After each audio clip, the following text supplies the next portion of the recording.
Господа, я уже не раз вам рассказывал про дебютовую карту Тинькофф Black. Кстати, они есть даже в моем фирменном дизайне. Так вот, если эта дебютовая карта Тинькофф Black у вас уже есть, у меня для вас отличные новости. Вы сможете стать участником акции, грандиозной акции от Тинькофф с призовым фондом более 200 миллионов рублей. Как? Сейчас расскажу. Порекомендуйте другу Тинькофф Black, отправив ему индивидуальную ссылку приглашения до 20 декабря. Сгенерировать вы ее можете по ссылочке в описании, либо в приложении банка. За каждого приведенного друга, который начнет пользоваться картой Тинькофф Black, вы уже гарантированно получите вознаграждение 1000 рублей, а ваш друг — бесплатное обслуживание карты навсегда. Каждый приведенный вами друг увеличивает ваш шанс на выигрыш. Приглашайте больше друзей и увеличивайте ваш шанс на отдельный денежный приз. Пригласив хотя бы одного друга оформить Тинькофф Black в период с 21 ноября по 20 декабря, вы автоматически получаете шансы выиграть денежный приз за всех приглашенных вами в этом году друзей, оформивших Тинькофф Black. Если у вас по какой-то немыслимой причине вдруг до сих пор нет карточки Тинькофф Black с кэшбэком до 30% реальными рублями и с доходом до 6% годовых на остаток по счету, то вы можете оформить ее в моем лимитированном дизайне по ссылочке в описании, а также приглашать друзей оформлять карточки в не менее красивых дизайнах. Денежные призы разыгрываются каждую неделю, так что торопитесь. Приглашать друзей можно только до 20 декабря, а розыгрыш главных призов будет происходить 25 декабря в прямом эфире.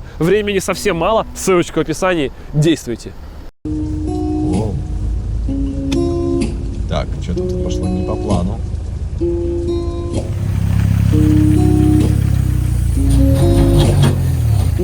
Может, как кардан отвалился или что-то такое? Так, попал? Все, окончательно. Вот. Привод. Привод сорвало. Все, на блок я уеду. Давай.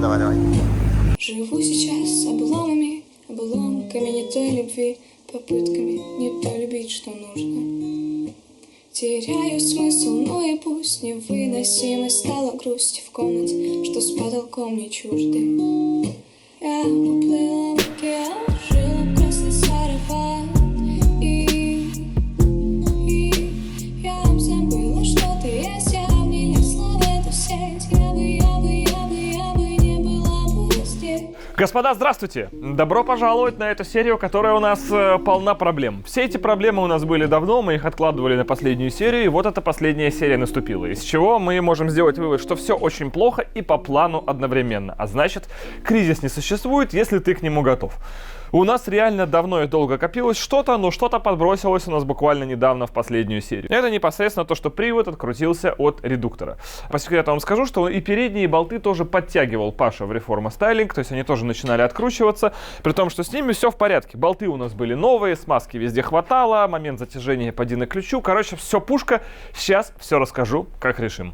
Классное, мощное, кастомное, полукастомное сцепление от Audi A4 RS B7, которое я вам показывал в одной из первых серий. Ребята тщательно выгораживают, значит, тех, кто нам это сцепление делал, что все с ним в порядке. Однако я, конечно, не согласен. Мне кажется, что нас немножко подкинули, потому что сцепление должно держать 500 момента, оно их, не держит.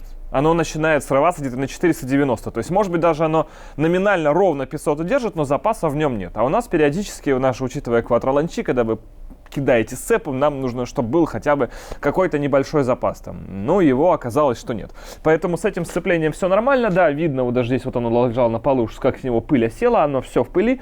Оно, конечно, за километров 200 пробега кончилось процентов на 70, 30 еще осталось. То есть оно не мертвое, оно не буксует. С ним все нормально. Вот у нас есть и корзина, у нас есть и диск сцепления, у нас, собственно, есть и маховик. На всем этом есть следы уже побежалости металла. То есть это все подогревалось, будь здоров, но, тем не менее, оно все живое. Если сейчас это поставить кому-то, у кого момента действительно номинал, или пик момента даже 400, то все это там еще будет ходить определенное количество времени. Но у нас момента 500, и на этом 500 все только начинается. Момент этот ограничен электронно, поэтому нам это сцепление не подходит. Поэтому сейчас там уже стоит другое, новое сцепление, по сути, двойное, с двумя дисками сцепления, каждый из которых держит столько же. То есть у нас там сейчас под килограмм, да? Ну, в запасе какой-то есть. Ну, вот, это уже интересно. То есть 800 гарантированно, и при этом 500 на квадростарте, я уверен, тогда должно выдерживать. Но мы проверим. С этим тоже вот мы проверили. Вроде как есть идея, что этот комплект раньше держал 500 момента, но потом вышла рестайлинговая корзина, она стала хуже прижимать, и из-за этого выяснилось, что оно пробуксовывает на критичных значениях. В общем, я привык как в коробках автомат, когда там заявлено 420 ньютонов коробка держит, на 450, при этом она живет пару-тройку лет спокойно и дубасит. Вот здесь выяснилось, что не так. Это раз. Два, переходим ко всему остальному. Рычаги, диск, коробка, редуктор, задний, фланцы, привода, болты от приводов. Это все очень важно, сейчас я вам про все это расскажу. Во-первых, да, привод просто открутился. Это факт. Во-вторых, болты были новые. Да, все нормально. Затянуты по ключу. Все было четко. Не было резьбового герметика. Мы видим, резьба чистая. Однозначно. Не знаю, есть в инструкции он указан или нет. Нужно ли их в принципе сажать на резьбовой герметик. Это неизвестно. Но, во-первых, болезнь встречающаяся, болезнь реально существующая. И болты действительно откручиваются такое. Это встречается, даже информация в интернете. Я вчера вечером покопался. Не мы первые и, вероятно, не мы последние. В связи с этим родилась идея. Снова покупаем новые болты. Только не под внутренний шестигранник, вот как эти, а уже под ешку или под другой специальный рисунок, я понял. Так, чтобы эти болты можно затянуть было сильнее. Потому что я даже созванивался с Иваном Джаггер Гараж, и он сказал, что у него были случаи, когда он болты на приводах затягивал чуть ли не с усилием 10 килограмм. То есть, проще говоря, до треска. И внутренний шестигран вот такой вот, он в этом случае может не помочь. А та же самая ешка, или еще другой существует, 12-гранные такие они снаружи. И их уже тянешь как хочешь. Они прям держат до конца. У вас сами шлицы держат больше, чем болт. Это важно. То есть обтянуть надо будет по-жесткому. И все-таки перейти на... Не перейти, а добавить, вернее, резьбовой герметик. Ну его нафиг, на всякий случай. Потому что болты у нас в этот раз раскрутились и на переднем редукторе, вот здесь, на этих фланцах, и на заднем редукторе. То есть они раскрутились везде. Но вот эта вся сборная солянка нас больше вообще не интересует, потому что эта коробка просто уходит в небытие. Нам приехала новая коробка. Сейчас я вам чуть ее попозже покажу. Это раз. Два, у нас также снята вся подвеска. Естественно, у нас здесь выворчен бензонасос, у нас тормозные, вот видите, экраны, у нас кулаки все разобраны и все прочее. Потому что, помимо всего, у нас прочего есть небольшая проблема и с тормозами, и есть проблема с бензобаком, которая также присутствовала давно, но мы вам про это раньше не рассказывали. Есть косяк, который у нас обозначивается уже второй раз с тормозами. И это на самом деле, наверное, уже даже косяк. Но компания ВБП, я уверен, мы сейчас там все это отправим, будет исправлять. Потому что вот здесь есть небольшие следы запотевания. Это даже не течет, хотя, смотри, вот тут вроде вот, судя по грязи, да, может быть, даже и капелька стекает. Это задний суппорт, и он течет просто в точке вот прилегания тормозной трубки к самому суппорту. И произошло это за небольшой пробег, и как бы, ну вот эта грязь, соответственно, все-таки тут не сухо, значит, что-то подтекает. А когда подтекает тормозуха, ну, понятное дело, это не очень хорошо, тем более, хотя, с одной стороны, ясно, что этот суппорт, это задние суппорта, они никогда в полную силу здесь работать не будут, потому что они просто исполинские для этой машины. Они здесь большие, скорее всего, не для того, чтобы прям такое тормозное усилие развивалось, а чтобы они долго пытались разогреться и никогда не кипятились. В этом и задача. Даже при этом далеко не максимально на него прилетающем усилии, все равно нам умудряется подзапотевать. В общем, надо это как-то все-таки однажды загерметизировать. Но, опять же, это ребята сделают. И про бак. Сейчас будем бак половинить. Вот так это и происходит. На самом деле тек он практически с первого дня установки. Выявили это опытным путем. И течет он только если заправлять больше 20 литров. Поэтому мы сюда заправляли по 15. То есть настолько просто спешили.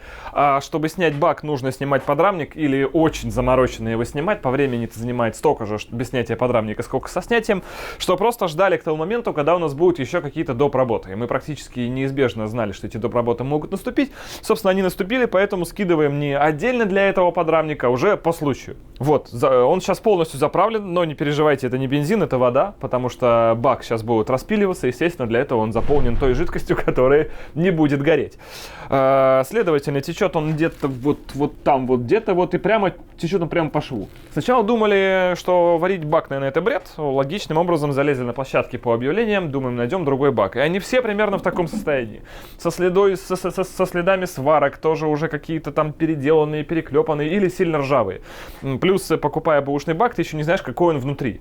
И да, с этим даже, ну, внутрь бака залезть, вот сейчас, понятно, да, через это мы все посветили, посмотрели, вот он даже там не ржавый, все нормально. Но когда мы его располовиним, у нас уже будет к нему полный доступ и будет четкое понимание, откуда коррозия пошла, изнутри и снаружи, потому что на самом деле в баке может образовываться конденсат. Там скапливаются вот эти пузыри с водой, они скапливаются внизу. Если после этого машина долго стоит, этот пузырь изнутри проедает бак. Такое тоже случается иногда.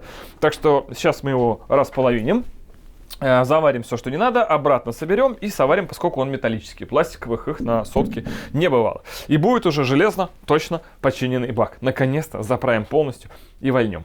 Вот она, рыба моей мечты. Делал ее человек, проживающий в Республике Беларусь, многим известный под ником Скиталец. Известен он уже много-много-много-много лет, заядлый владелец всего, что связано с логотипом ВАК, Audi и прочее, имеющий свою RS2, которая едет, по-моему, до 100, типа 1.8, что-то, короче, безумный человек. Я о нем знаю еще, когда даже машинами особо не увлекался.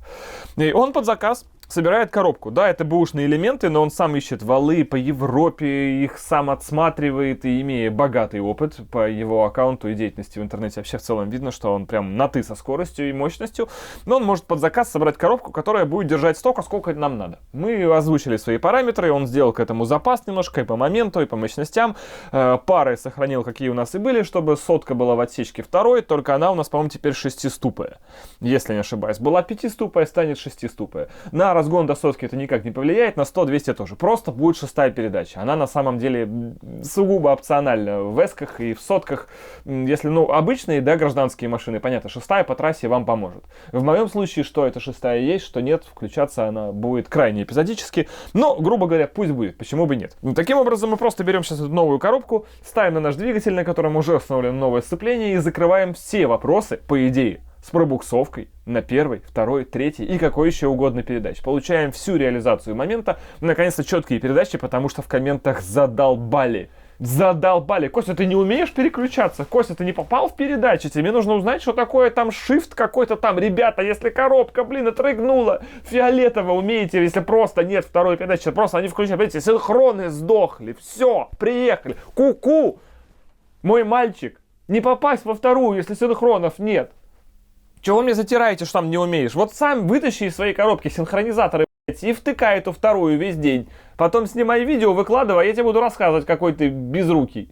Просто была конченая коробка, каждую серию про это игры, каждую серию комментарий. Вот он еще не научился переключать.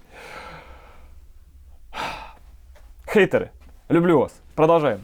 Итак, наше сцепление уже стоит, осталось дальше сюда подставить коробку, все остальное собрать, то, что у нас, по сути, уже даже и готово, как я вам показывал. То есть мы серию не выпускали долго, но пока эта серия не выпускалась, не просто делались какие-то определенные работы, а еще подтягивалось оставшееся деталье. И вроде как все звучит на словах-то, да, офигенно, то есть есть просто план, он понятен, и с ним все четко. Но на все эти работы ровно неделя. Сегодня у нас с вами 23 смс от моего шлагбаума. Как ты там, братан? 23 ноября. Серия должна выйти 8 декабря, но снять ее надо, естественно, гораздо раньше. Ее нужно первую машину уже физически закончить по всем видам работ. А у нас, напомню, здесь не только скрю. Нам еще в ВБП свозить этот суппорт, чтобы его сделали. Обязательно, чтобы он больше не тек. И еще поставить управляемую банку выхлопа, которая также уже приехала и должна быть готова. Чтобы выхлоп был и громкий, и тихий, наконец-то. И выхлоп уже полностью встал в бампер, так как он должен стоять прям по ГОСТу. То есть машину нужно закончить. На все это ровно 7 дней, потому что потом это все еще снять и все еще смонтировать. А это тоже, понимаете, примерно около недели. Итого, при всей кажущейся существующей офигенной стратегии развития нашего проекта, сроки за гранью понимания. Но если не ставить такие сроки, никто вообще ничего делать не будет. Поэтому прямо сейчас начинаем, делаем и, 8 числа видео точно выйдет. Привет, сегодня 8 декабря. Мы погнали.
Короче, нам приехала посылочка.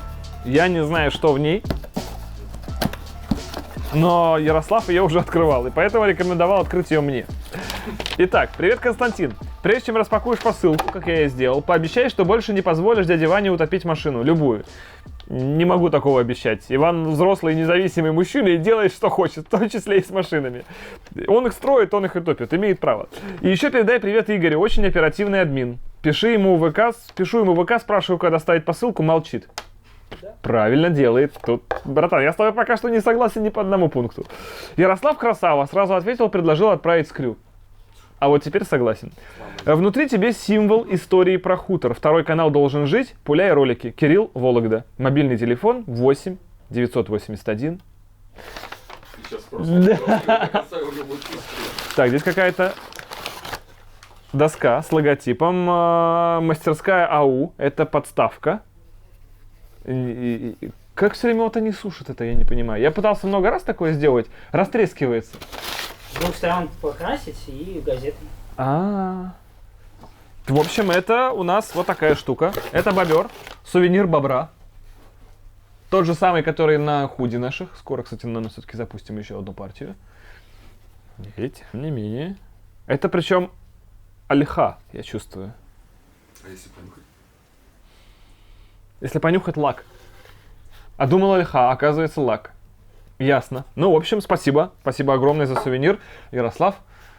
Да, займет достойное место в музее Поле чудес у нас. Спасибо. А как вы видите, на заднем плане у нас стоит теперь кое-что интересное. Сейчас, это я хотел посмотреть уже очень давно. Та самая подвеска. Это, которая я сейчас называю Эйбахом, а мне говорят, что это Бильштайн, а на самом деле это и Эйбах, и Бильштайн. Вообще это Бильштайн B12. Да. Да, но по сути пружины у него сейчас вы увидите какую. Что сюда у нас втыкается? Погоди. Труба. Это вставка живоморт. Точно, сюда труба. Да, поэтому это все будет вот так. Блин, вот это, конечно, то еще и наоборот он то есть стоит. Вот так. Нет, было правильно. То есть вот это шток внизу, а вверху типа направляшка. Здесь, если в разрезе посмотреть, то, короче, снизу... Там внутри все наоборот. Я понял. Просто он закрыт таким чехлом, грубо говоря, и в него вставляется труба. Ясно. А это сам толстый как раз цилиндр и есть. Только мы его теперь видим, как будто бы это шток. Да? Обалдеть. Обалдеть. Главное, чтобы работало, в общем. Что я вам хочу сказать? Попробуй пошевелить очень туго. Да, многие любят, когда потуже, согласен. Надеемся, что и нам понравится. Все-таки машина не новенькая, ей уже тугости как раз вот. А человек на такой же подвеске ехал, говорит, по кайфу вообще. Человек приехал на S6 же, я правильно понимаю, да? Человек просил не говорить, кто он, откуда он, на всякий случай. Но если что, это едет из Европы. Из прямо теплых частей Европы это едет. Ехало это полгода, человек за свои деньги это все приобрел в магазине. Причем денег там типа немного, да? В Европе? 60 тысяч рублей полностью стоит, это, то есть это $1000. Ни за доставку, ни за что не надо было, просто... Да, вот о том и речь. То есть себестоимость этой подвески в Европе, она менее 1000 евро и менее $1000, соответственно. Он ее за свои деньги купил, с нас ничего не просил. Сам сел в свою машину, приехал, соответственно, не взял денег за доставку, ничего не взял. Да, он, конечно, сопоставлял все это с удобным ему графиком, но вроде как он ровно вовремя. Он ровно вовремя, ребят, при всем при этом все сошлось. А почему я это периодически называю эйбахами? Потому что у нас в комплекте подвески Бильштайн пружины находятся эйбах. Вот они. Они, причем разные будут длины. У нас, по-моему, одно минус 30, второе минус 35. Здесь это, кстати, вообще, здесь прямо одинаковые. Абсолютно. Ну, в общем, как вы видите, пружины разные, переменный виток, чтобы разная мягкость была на сжатии, на среднем значении и так далее. Ну, у нас тут в комплекте есть. В общем, все абсолютно круто, все приехало, а значит теперь они даже, видите, снизу узкие. Из-за этого их невозможно запилить, эти пружины, практически, потому что если вы запилили верхний виток, этот более широкий уже в чашку не встанет. Все, ну, как бы, надо что-то делать.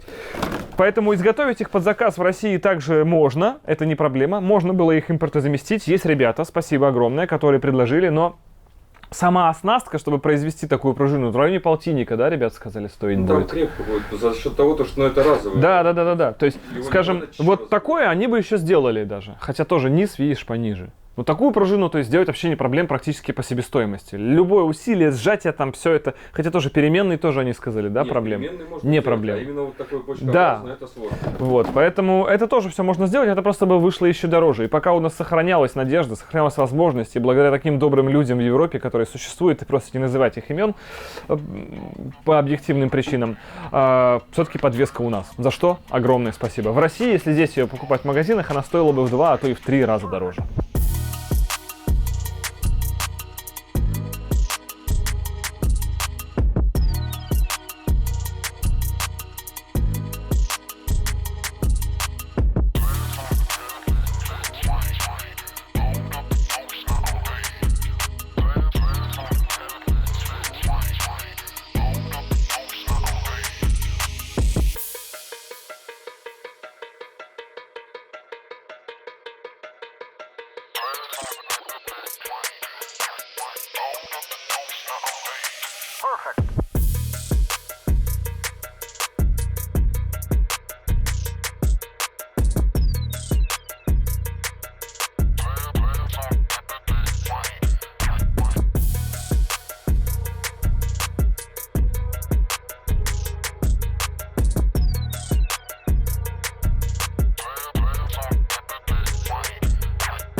Карбончик попутно заехал пару дней спустя, и вы посмотрите, как заиграла картинка. Во-первых, вид хотя бы самой крышки, которая закрывает ремень ГРМ, уже гораздо приятнее, чем сам торчащий ГРМ. И во-вторых, наконец-то наш вот этот пластик, который мы однажды обрели, нам его задонатили, но он был треснут, и трещина зашлась.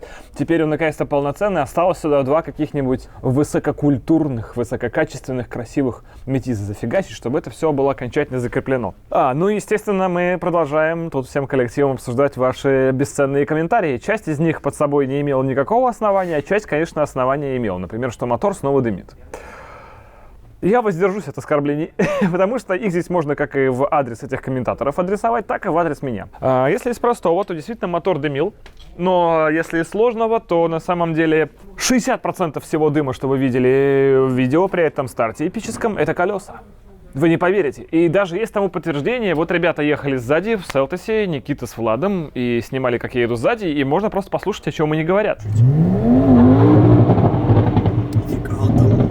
Какую-то чему. Не знаю, там как будто он бернаут делал за Да. Ну, пахнет резиной. Да. Просто бернаут всеми 4 колесами, в который сложно поверить. То есть вы реально не представляете, это очень сложно объяснить на камеру. Вы не представляете, как это выглядит, но эта тачка, вот этот момент бросания сцепы с 8000 оборотов. Про это можно бесконечно рассказывать, и никогда вы не поймете, как это выглядит на самом деле, потому что это хана всему. Это не сравнится ни с каким ланчом современных машин, М, РС и прочее. Они все стартуют с 3. Это все не то. Когда вы стартуете, бросая сцепу с 8, это сатанизм. Мало кто знал, но мы специально стартуем против хода вращения Земли.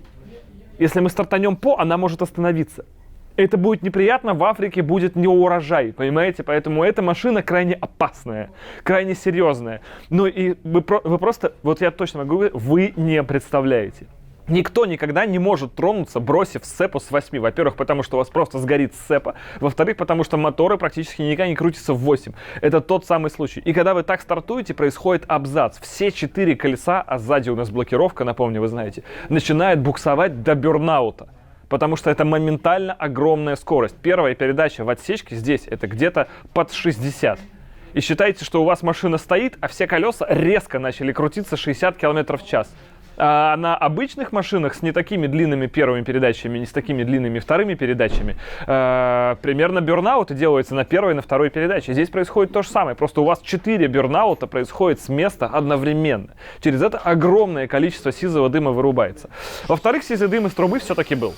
И если мы даже сейчас, я уже вернее это все открутил, если открутить сейчас маслопомойку, которая здесь стоит, Oil Catch, она была полная, это факт. Произошло так потому, что, во-первых, валить в принципе в тот день было нельзя, а во-вторых, здесь стоял самый обычный фильтр не нулевок. Его сюда поставили просто обратно, чтобы стоял фильтр, пока нулевик едет, и машина могла передвигаться, заезжать на эвакуатор и снимать вот эти вот спокойные проезды без навала. Но за рулем оказался специалист, поэтому навал все-таки случился. Да, это было всего 3 старта, и, естественно, на этом фильтре, как мы и говорили вам в предыдущих сериях, не хватает его производительности, турбина начинает всасывать воздух из вентиляции картерного газа, и происходит то, что происходит.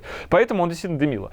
Это 2 и 3 все-таки в моторе нет хона. Он все равно чуть-чуть дымить да будет. Что касательно черного дыма, который дымит двигатель, здесь у меня претензий никаких нет, потому что у вас, опять же, огромная турбо на 8000 выдает там 2 плюс типа килограмма. Все это смешивается с ведрами просто с бензином. И да, в эти моменты может идти черный дым. Если кто не знал, допустим, в стоке у компрессорных Range Rover'ов зад всегда закидан черной точкой. Это штатный 5-литровый мотор, он все время чуть богатит. Если вы посмотрите видео стартов любых компрессорных, там F-Type, F-Pace, SVR, кого угодно еще на спорткатах, они всегда из трубы кидают черным дымом. Это просто богатая смесь, потому что всегда лучше, серьезно, лучше на всякий случай немного забогатить, чтобы потом не собирать клапана по двойной сплошной разметке.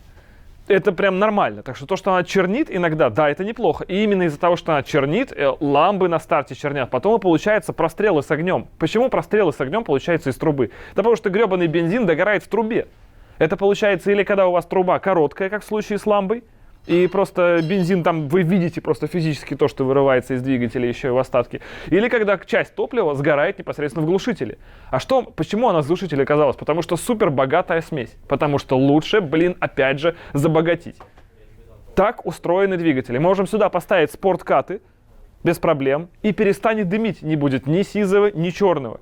Просто чтобы понять происхождение этих процессов, надо разбираться в автомобилях. К сожалению, не вся аудитория разбирается в конструктиве того, как устроены особенно спортивные моторы. Особенно старые, легендарные спортивные моторы. Где никто не думал про множество параметров, которые учитываются в современных моторах сейчас. Где все, что было важно, это 8000 оборотов, 4 ведра бензина и огромная турбо. Прямо, сука, здесь и сейчас. И все. И это все едет в любом случае быстро и куда надо. Поэтому, как бы вы ни ругали этот мотор, он выдает свои гарантированно 400 сил и 500 момента. Без заводского хона, с пробегом в 460 тысяч километров. Типа дымит, типа что, похер. Абсолютно. 400 сил, 500 момента, которые, напомню вам, ограничены электронно, а не по железу. Потому что у нас забуксовала сцепа. Этот мотор работает в номинале. Он не на отсечке, не на 100% мощности. Он может выдавать больше. Он может выдавать 430-440 сил и примерно 520-550 момента прямо так. Просто зашей его, дай ему нормальное сцепление. У нас его не было, сейчас оно будет. Что вы понимали? Масштаб. Поэтому обидно от непонимающих людей читать такие комментарии. Продолжаем. Проблема коробки заключалась не только в самой коробке, но также и в механизме селектора выбора передач. Селектора, да, все правильно я сказал, в натуре. Так вот, в нем тоже была проблема, потому что у них существует стандартная болезнь, это шарик. Я был удивлен, но когда вы заходите на какие-нибудь барахолки, есть отдельная услуга. Продам восстановленные селекторы КПП на Audi 100 A6 C4 кузов. В нашем случае мы также купили такой же восстановленный. Они есть усиленные, вы не поверите. То есть это такая большая боль для любителей Audi, вот этот селектор, что прям абзац. В нашем случае уже стоит как раз тот самый подготовленный из 3 собранный в оригинале. Вот именно этот шарик, чтобы передачи были четкими. Потому что проблема была не только в самой коробке. Сама коробка уже, кстати, стоит. И удивительно, но проблема с болтами, которая была вам озвучена, она, похоже, нас не коснулась каким-то чудом. Но на самом деле даже здесь болтов не все количество, чтобы вы понимали. То есть их всего вот столько. Задача состоит в том, чтобы просто собрать эти болты по городу, потому что даже купить болты уже проблема. Болтов нет. Ну, вернее, они есть, но мы искали оригинал. Причем удивительно, что и это, и то, это ВАК, оригинал, болты, ровно по мануалу. Я забыл, как называется вот этот тип шлица. Simple Dimple. Вот, ты помнил, как это называется? Что? Покрытие? Шлиц. Сплайн. Я и говорю. Все, что ты мне мешаешь? Спасибо. Simple Dimple. Вот, так он и называется. То есть это именно то самое, что и должно здесь стоять. Не внутренний шестигран, именно вот это то, что можно тянуть до 10 килограмм и прочее. Почему они находятся кто-то с оцинковкой, кто-то без. Пес его знает, короче. Задача собрать... С завода они стоят шестигранные. Завода все-таки внутренний шестигран. Да. А у вас уже Simple Dimple будет. Сплайн, потому что его нормально... А нету рест-до-рест. Идет на свежих Audi S-серии. Вот. Совершенно верно. Как у нас, то есть. RS. Это же уже технический Они не RS. проворачиваются, их можно лучше тянуть. Да, до 10 килограмм Иван Джаггер Гараж. Я с ним созванивался, он говорил, берите или Ешку, или вот Simple Dimple. Тогда они тянутся до десятки прям. То есть они тянутся больше, чем выдерживает сам болт. Это самое главное. И парадокс, что мы сейчас со всего города это выбираем, потому что какая-то часть болтов в одном месте, какая-то часть в другом месте находится, а что делать остальным? Большая загадка. Придется болты из Казахстана везти, по классике, видимо. Но что поделать? Все-таки будут, мне кажется, через пару лет большие нюансы с запчастями еще. Сейчас их пока глобально нет, как оказалось. Но посмотрим, как оно будет продолжаться. Прямо под камеру просто еще болты приехали. То есть только что мы с вами могли закрепить. А почему 3 привода, когда мы привод крепим? Да, все правильно, 3 привода мы могли закрепить. 3 из них, которых на один болт. Ну давай. Раз привод, 2 привод. 3 привод, 4 на 2, на уже на 4, все, короче, даже 1 запасной. Набрали разноцветных. А у нас пропаганда теперь разноцветных запрещена. Мы радугу не Я понял, только черное или белое. Да. Мы, потому что только против радуги. У нас все Ну, строго. короче, на всякий случай. Так погоди, а он уже не на 4 болтах-то, ёптель, что я намел? 10 болтов. Да, вот И ты, один уже прикручен. конечно, прикололся. Так, ну давай, 5 мы берем 1, у нас будет. Вот 6. На одном-то уже прикручен. 6. 2, 3, 4, 5, 6. Вот И один еще прикручен. один передний. Сколько нужно человек, чтобы понять?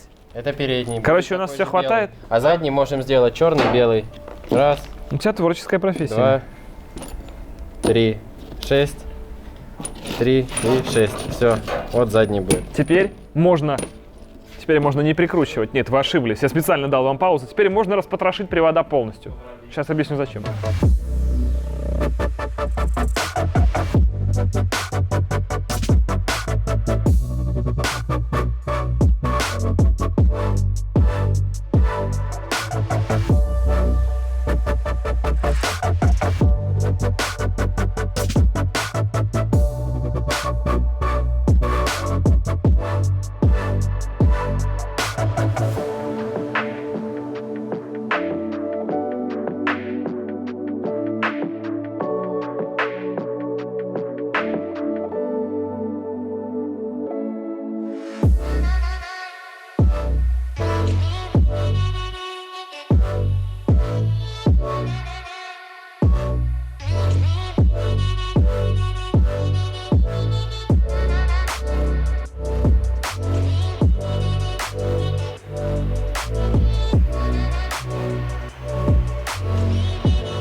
Все привода, поскольку есть такая возможность, обслуживаются, проверяются, смотрятся, что внутри. Кстати, не зря. Один собака сутулая, подозрительный, вообще на замену ушел. Вместо него будет ставиться такой же новый. Еще в одном, как минимум. Только в одном же было, да, Максон? Остальные все вроде живые. Да, вот в заднем, причем не тот, который слетел, другой, по-моему, который стоял. В нем, в общем, было много стружки. Прям вот специально кадры эти вам показываем. Прям много стружки, он начал себя размалывать. Не только в связи с этим, в целом я хотел. Мы тут изобрели жижу в Супротеке. Ее пока купить нельзя. Короче, мы же занимаемся теперь еще и пластичными смазками. Сами их варим. Это собственное производство, не контрактинг. И вот этой штуки, я думаю, все по цвету поняли, да? Это дань традициям. Это у нас шрус. Специальная смазка. Кроме нее есть еще другие, но она экспериментальная пока. То есть этого нельзя купить. Это будет шрус. У него есть свое опытное название лабораторное. Не расскажу, какое на всякий случай.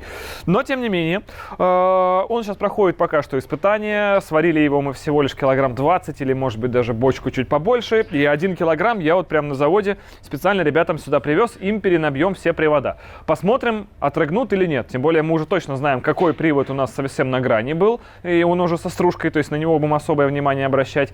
И посмотрим, как будут вести себя все остальные. В общем, это в лучшем случае, если сейчас все испытания пройдут удачно. А я много раз говорил, что мы, во-первых, химию изначально всегда испытываем на своих машинах. Если испытания все пройдут удачно, плюс машины еще другие на этом всем катаются, месяца через 2, если сильно повезет, это будет продажи. Пока этого нет, экспериментальная, максимально забористая смазка. Нафигачили туда всего столько, сколько можно. Больше, если добавлять, уже в осадок выпадает. Все. То есть все, что тут позитивного можно только было в шру запихать, мы запихали. Забили им сейчас наши привода и ставим их обратно, так что в этот раз проблемы с приводами уже быть не должно. По крайней мере, очень верится. Михаил тем же временем у нас варит бак. Общим консилиумом было решено, что из всех способов ремонта бака самый главный и то, с чего нужно начать, это полностью спилить вот эту часть. То есть у нас где 2 листа металла вместе соединяются, там внутри у них все начинает ржаветь, и позже ржавчина также выходит в эти все местами. Это мы тут решили вскрю, я даже посоветовался с другими ребятами, так что бак у нас теперь будет без вот такого фартука. Но, естественно, в тех точках, где у нас были вот эти уши для крепления этого бака, потому что он на них просто висит, и такие же уши здесь также сформируются, сюда приварятся.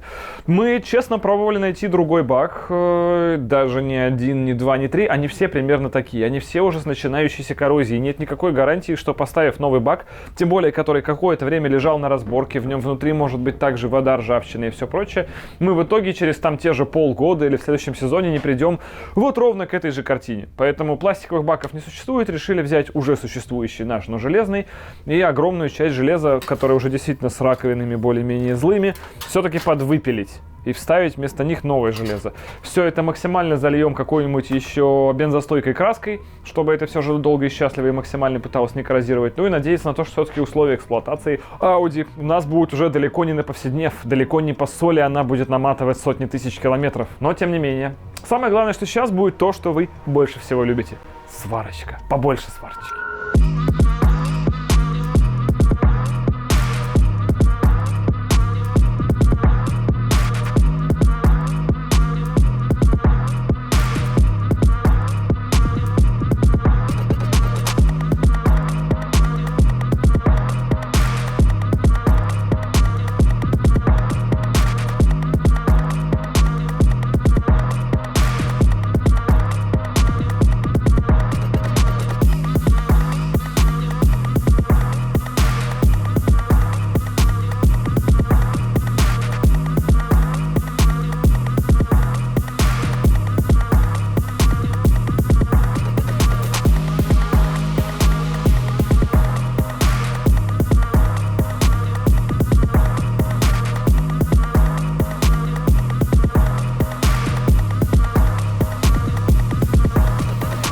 Итак, сегодня 2 декабря, машина должна была быть готова 1, но тем не менее, как вы видите, готовность уже крайне велика. У нас полностью установлена новая коробка, условно новая, подготовленная, новое сцепление, новая подвеска, в редуктора, в коробку залит Супротек, причем залито как и масло Супротек Atomium, так и сама присадка для механических коробок передач Супротек. Единственное, что присадку мы не залили в редуктор, а надо. Короче, здесь сейчас везде Супротек, поэтому если это отрыгнет, значит, железо старое.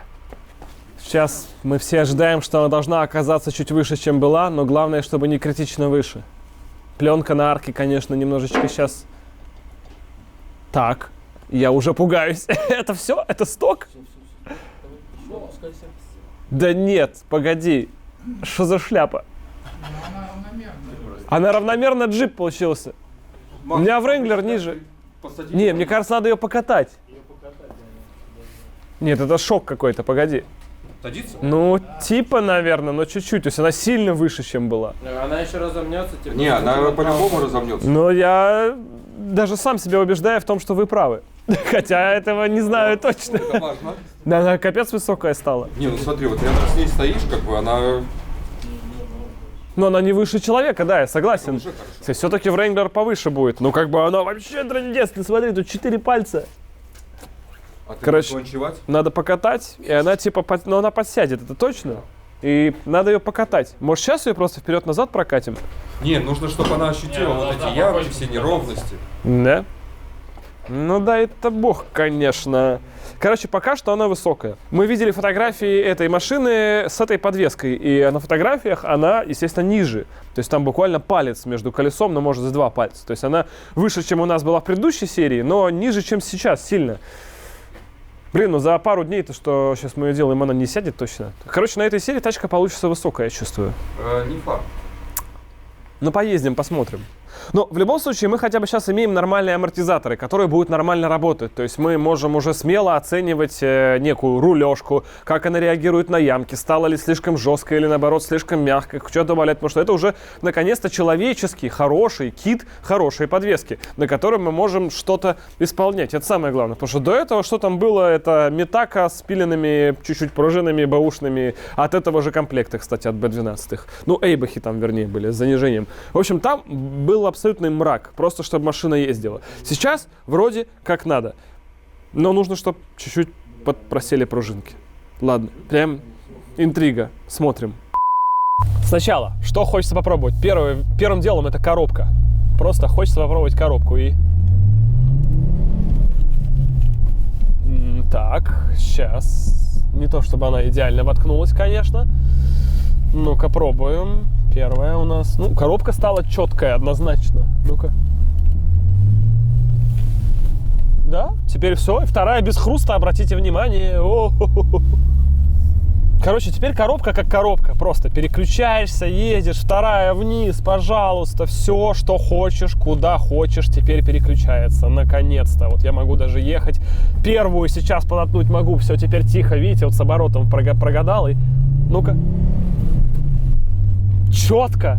Просто четко, обалдеть! Сколько людей писали, что Костя не умеет переключаться. Конечно, когда у тебя коробка мертвая, как на кразе из мема, то да, у тебя действительно с переключениями некоторые проблемы. Но вот новый Карабас, и все стало резко замечательно. Ну-ка, с блокировочкой дифференциала, как это получится у нас? Я думаю, и блестяще, да? Да, блока мне нравится, очень хорошо работает, выключу, все, выключил. Короче, Карабас теперь человеческий, все, пожалуйста, ну-ка вторую сходу, пожалуйста, воткнули, наконец-то, божечки мои, наконец-то это получается, как этого не хватало, а? Как этого не хватало, просто обалдеть. Блокировочка снова заходит.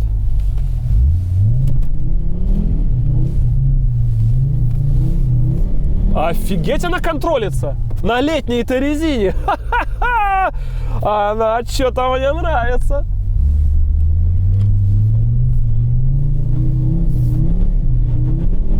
Да, как и подобает настоящему Торсону, если машину везет на полном приводе, нужно тащить газом. Все абсолютно понятно. Все абсолютно прозрачно, прям четко. И, проще говоря, она делает то, что ты хочешь, чтобы она делала. Все контролится.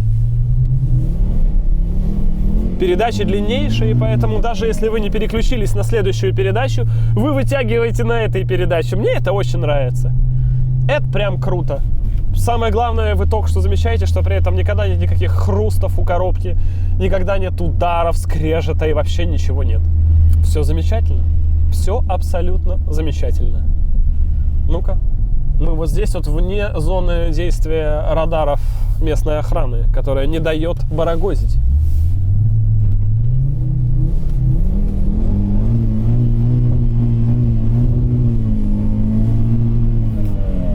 Никаких проблем. Скользкая дорога, территория Кватро. Стопроцентная управляемость. Очень радует. Ну-ка. У нас есть только вариант со скольжением. Но все управляется максимально четко. Смотри. При этом это спокойно делается абсолютно. И как только я бросил газ, выжил сцепу, то есть я просто перестал предпринимать какие-то действия, шасси такое, что она просто стремится стабилизироваться и все. То есть я что-то иду боком, там тащу газом, что-то думаю, просто отжал все педали, оставил машину саму с собой наедине, она такая хлоп, и выправилась. Это блестяще. На самом деле ощущения от автомобиля самые классные. Как здорово, когда вот нету всех этих электронных помощников, когда у тебя есть, собственно, ты, есть машина и необходимое железо. Ну и радует очень длинная первая. То есть обычно, когда в каком-то моменте тебе не хватает первую, ты вынужден переключаться, и в этом месте у неопытного водителя возникает какая-то заминка, здесь ты дальше давишь в первую. Все, отсечка за 7 к 8, и, блин, все получается. Ну, а дальше там уже скорость-то какая? Космос, там уже больше не надо. Так, блокировочка. Зашла.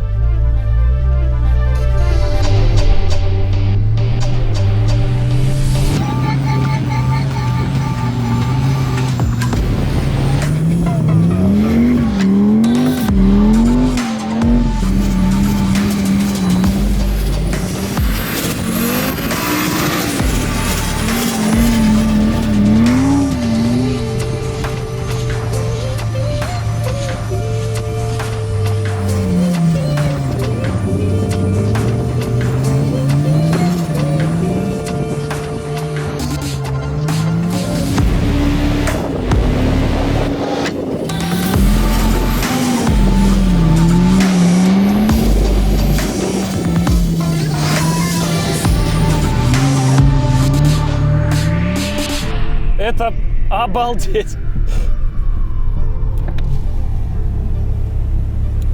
Ну, короче, ты просто садишься и с первого раза, ну, ты понял, да, Владян? Любая траектория, любые перекладки, ты просто, ну, как учат все тренеры по дрифту. Ты смотришь, куда ты хочешь ехать, и едешь туда, куда ты хочешь ехать. На летней резине. Вот сейчас, да, это все медленно, конечно, ей не хватает держака, это понятно, но ей абсолютно фиолетово, она просто едет и едет. Хочешь траекторию вокруг столба, да без проблем. Хочешь пошире, просто рулем так завернул. Делать за рулем нечего вообще, Владян, я даже не контролю. Ну ты же знаешь, у меня навык-то... Какой у меня навык? 2 раза на культуре заноса. Ну школа лютая, я согласен. И вторая передача, которая до 100 км в час длиннейшая, и переключаться не надо вообще, тянет с низов с 2000, ну, на летней-то резине. Но мне кажется, мы все доказали, все пушка. Я счастлив. Блин, капец, как она контролится. Это просто идеальное шасси. Мне очень нравится. Ребята, это пушка.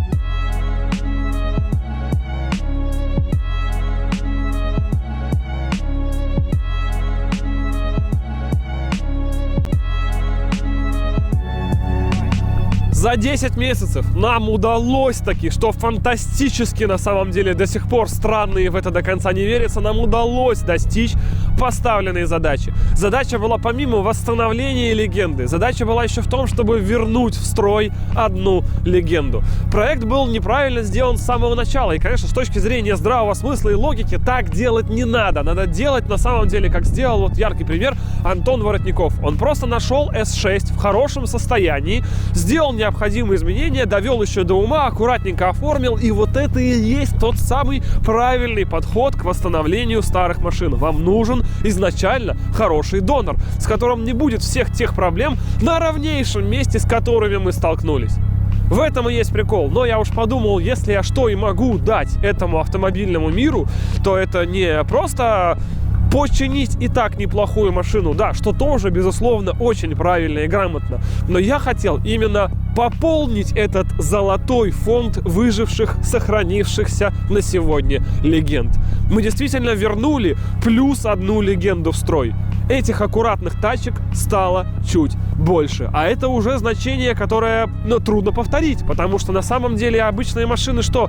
Об обычной жизни машины что? Они обычно, ломаются, бьются, их становится все меньше с каждым годом, с каждым днем, если хотите. У нас же все-таки была задача сделать этот мир чуточку лучше, привнести в него тот позитив, который был в те самые великие там конце 80-х, начале 90-х. И это получилось. Плюс я все-таки хотел именно S4, потому что это S4. Очень много продается S6, но я хотел именно S4. Если вы внимательно смотрели самую первую серию этого проекта, то я хотел именно S4, потому что она максимально похожа на Audi 100. Это не S6, это именно S4. А на базе нейминга у Audi он произошел именно в этом переломном периоде, когда они сами не знали, что такое S4. Многие до сих пор думают, что S4 это 80-ка с 2.2 мотором. Но вопрос, что такое S2, эти люди вообще не понимают, как это и где это, когда было. А что еще RS2 уже в те времена была, это просто фантастика вообще немыслимая. Но тем не менее, Audi 100 была первой иномаркой в моей семье. И именно поэтому я хотел вспомнить те ощущения, но если уж брать Audi 100, то самую улетевшую, самую классную и максимальную. Естественно, максимальная комплектация Audi 100, условно так мы говорим, да, это S4. И это очень круто, и это получилось. И теперь это есть у меня. В это не верится до конца на самом деле, но это произошло, потому что вот сейчас ощущение того, что это моя машина, его нет. Через это, наверное, нет вот этого прыгания вот прям на месте, там из трусов вылезания, типа, да как же так, вау, все, это моя тачка. Нет.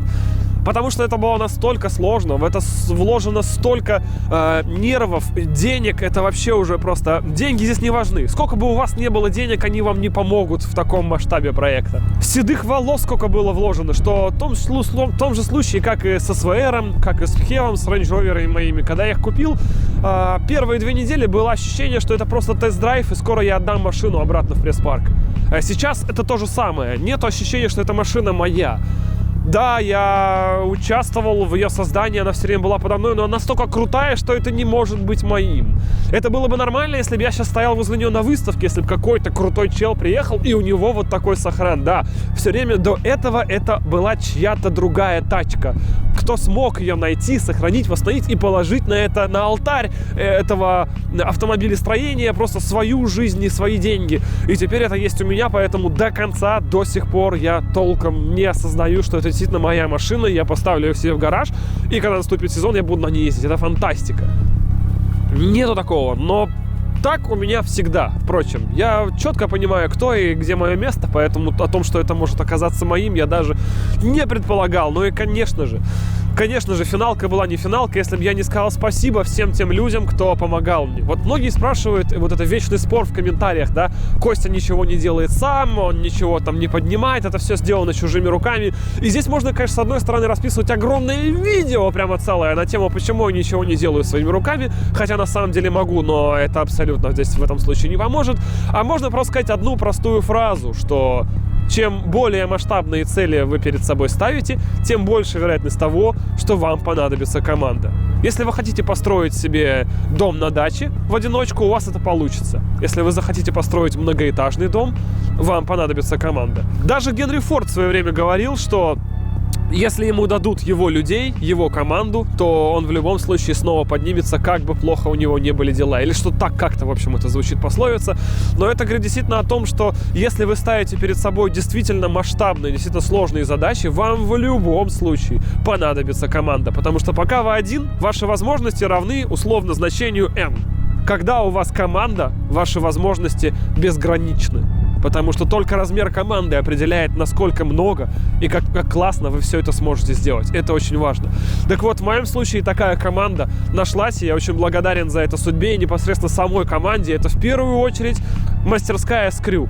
Скрю Workshop, Скрю СПБ, как хотите. Это ребята, которые все мелькали у вас в видео, и нужно сказать им огромное человеческое спасибо за то, что они сделали этот проект возможным, за то, что они вообще сделали этот проект.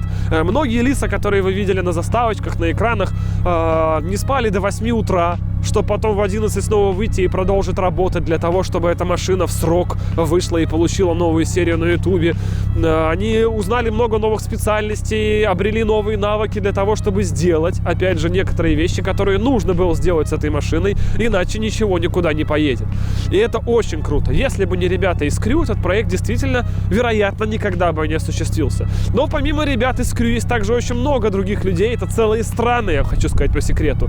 Это в первую очередь Казахстан. Его Величество Казахстан. Дальше, помимо Казахстана, есть Беларусь, Литва, Польша, Германия, Болгария, Черногория.